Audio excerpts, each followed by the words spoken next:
Ustadz, syirik ini adalah salah satu atau mungkin yang terbesar dosanya terhadap Allah, Ustadz. Yang itu nggak cuma terbesar, itu tidak diampuni. Tidak diampuni, bahkan kekal di dalam neraka selamanya. Betul. Itu untuk orang Muslim loh ya. Iya. Kalau untuk orang non Muslim nggak usah dibahas. Yes, Ya. betul.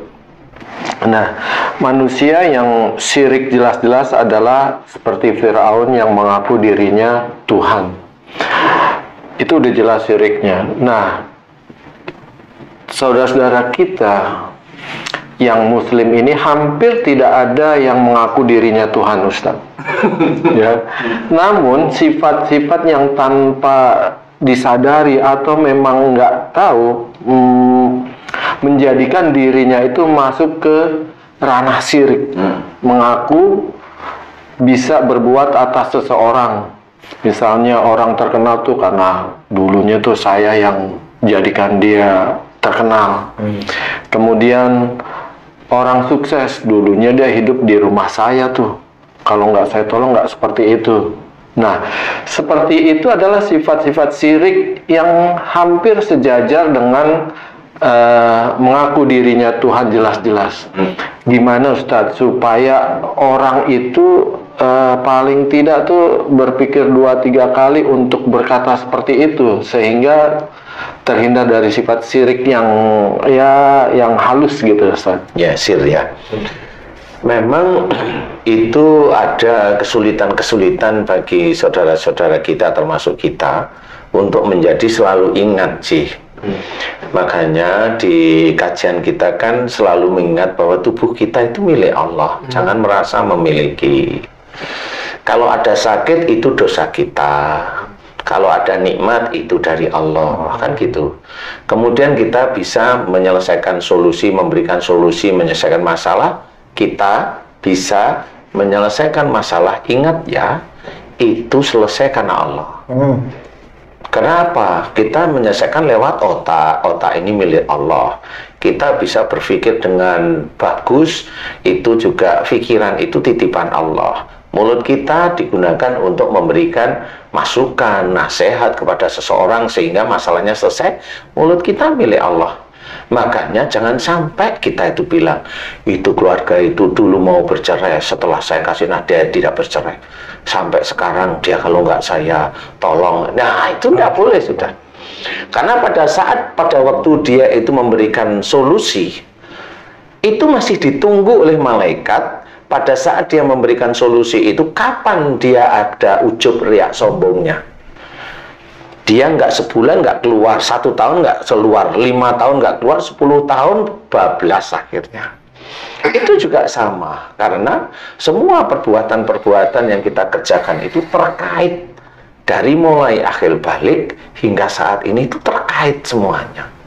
Sehingga kapan nanti Allah akan memberikan nikmat, itu hanya Allah. Dan kapan Allah akan memberikan musibah, bagian, saya bilang bagian dari ujian, itu juga hanya Allah Ta'ala, agar kita itu mengingat sebenarnya sehingga kita harus belajar.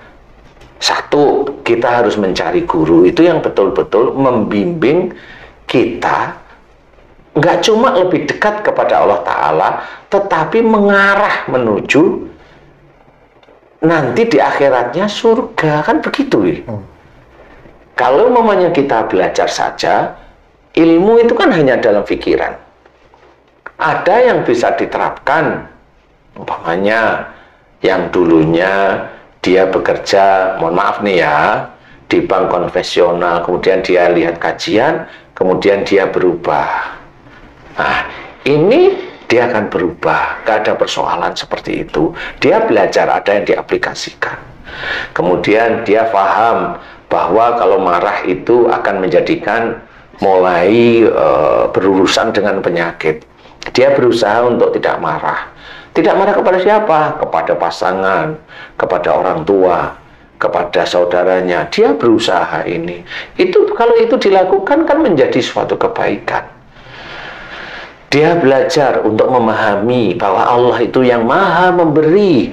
Sehingga dijelaskan dalam banyak sekali ayat dalam Quran bahwa Allah itu akan menolong hamba-hambanya, baik yang dia hambanya itu minta dunia, di mana minta dunia itu nanti akan di akhirat masuk neraka, maupun hambanya yang minta akhirat, itu akan ditolong oleh Allah Ta'ala di dunia. Itu akan ditolong. Berarti kalau ditolong, ini inisiatifnya Allah, bukan pandainya kita. Sebenarnya seperti itu kalau kita mau memahami ayat-ayat dalam Quran. Itu inisiatif Allah sebenarnya.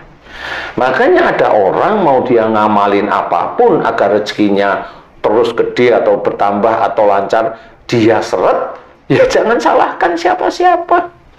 Ya karena yang kamu kejar itu hanya dunia. Dunia itu sudah banyak orang tahu, dan yang ngasih amalan juga ngerti. Jangan kejar dunia, tapi dia nyuruh orang nyari dunia. Lah kan nggak ketemu. Kan gitu. Nah, sehingga dia harus belajar dengan guru-guru yang baik, yang mengarah pada surga. Kajian jangan banyak bercanda, karena banyak bercanda itu nanti hati kita itu akan beku. Keras ya. Keras. Loh kenapa? Kan itu kajian. Jangan bilang kajian. Kalau bercanda itu yang ingat itu pasti bercandaannya, bukan isi kajiannya. Seperti itu. Nah, inilah yang harus kita pahami. Belajar dengan benar-benar, baca Quran, baca tafsirnya, nggak tahu bertanya dengan gurunya, gurunya bertanya, guru yang baik, kalau nggak tahu tanya sama guru yang lain, begitu aja. Insya Allah nanti itu akan ketemu. Kalau dia mencari kebaikan dan juga kebenaran atas izin Allah, dia akan ditemukan oleh Allah Ta'ala dengan orang-orang yang baik, orang-orang yang memang mengarah kepada akhiratnya itu betul-betul lurus nanti di surga. Seperti itu insya Allah.